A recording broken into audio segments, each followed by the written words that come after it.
श्री शिवाय नमस्तुभ्यम। हर हर महादेव। जैसा कि आप सभी जानते हैं दोस्तों कि प्रदोष व्रत जो है वैशाख माह का प्रदोष आ गया है। तो ऐसे में वैशाख माह का प्रदोष कुछ ज़्यादा खास होने वाला है।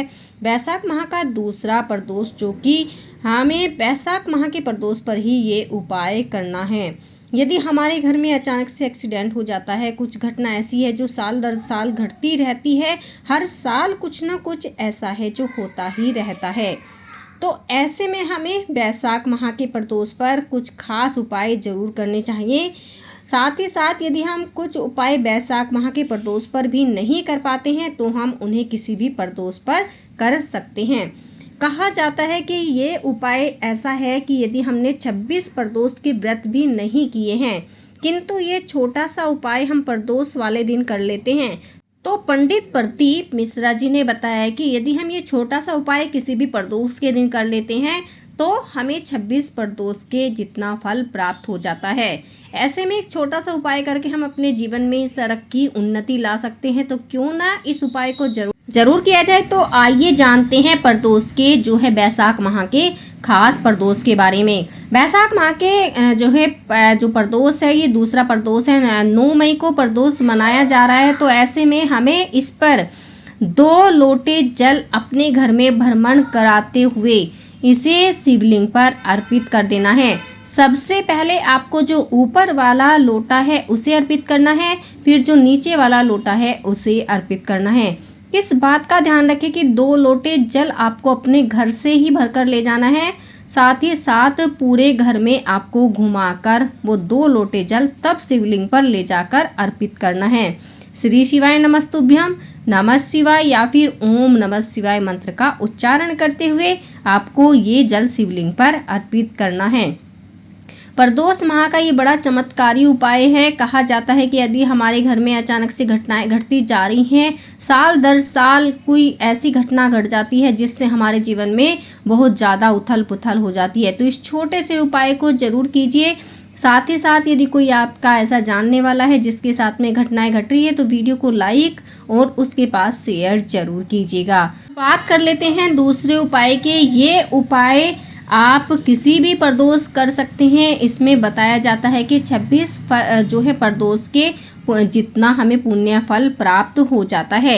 इसमें हमें करना क्या है, 1 लोटा जल, संध्या समय हमें ये उपाय करना है। 1 लोटा जल लेकर और 1 घी का दीपक हमें अपने हाथ में लेकर, एक हाथ में जल का लोटा लेना है, दूसरे हाथ में हमें घी का दीपक लेना है और किसी भी पास के शिव मंदिर में पहुंच जाना है।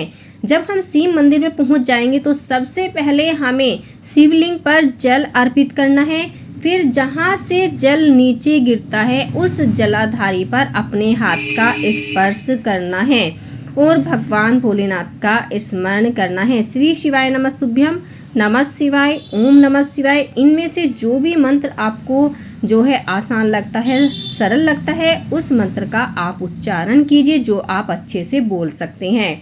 इसके बाद आपको जो आप दिया लेकर गए हैं वो दिया वहाँ पर प्रज्वलित कीजिए और अपने मन की बात भोले बाबा के सामने 2 मिनट बैठकर जरूर कीजिए। झोली पसार कर भोले बाबा से अपनी जो है झोली भरने की कामना कीजिए, मनोकामना मांगिए। जो भी आप जिस उद्देश्य से उस उपाय को कर रहे हैं भोले बाबा के सामने बोलिए।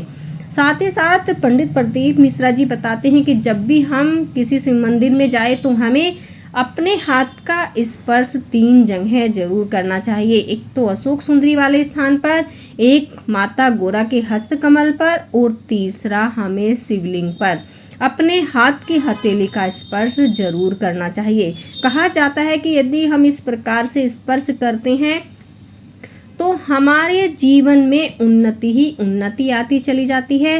रोजगार के नए नए अवसर हमारे सामने आते चले जाते हैं, नई नई तरक्की और उन्नति हमारे सामने आती चली जाती है। साथ ही साथ वैशाख माह में आप किसी भी दिन बेल फल का उपाय जरूर कीजिए। किसी के पुराने से पुरानी पथरी है, साथ ही साथ पेट में बहुत ज़्यादा गैस बनी हुई है, उधर से जुड़ी हुई, पेट से जुड़ी हुई कोई भी यदि समस्या है, पुरानी से पुरानी है, तो आप एक बेलपत्र शिवलिंग पर अर्पित करके उसे खाना शुरू कीजिए। वो हमारे चैनल पर एक वीडियो डाली गई है, उसे ज़रूर देखिएगा। पूर्ण जानकारी इस वीडियो के माध्यम से आपको दी गई है, उस वीडियो को जाकर देखिए। साथ ही साथ लाइक कीजिए, शेयर कीजिए और चैनल को सब्सक्राइब जरूर करें। वैशाख माह का जो प्रदोष है कुछ खास है, इसलिए इन उपायों को करके आप भी अपने जीवन में सफलता प्राप्त कर सकते हैं, उन्नति प्राप्त कर सकते हैं। वैशाख माह के प्रदोष पर आपको अन्न और वस्त्रों का दान जरूर करना चाहिए। अन्न और वस्त्रों का दान करने से हमें पितृदोष से मुक्ति मिल जाती है, पितरों का आशीर्वाद हमें प्राप्त हो जाता है। इसलिए वैशाख माह के प्रदोष पर अन्न और वस्त्रों का दान कीजिए। साथ ही साथ जितना हो सके ठंडी वस्तुओं का दान कीजिए। और जो वीडियो हमारे चैनल पर डली हुई है एक बार उन्हें भी जरूर देखिए।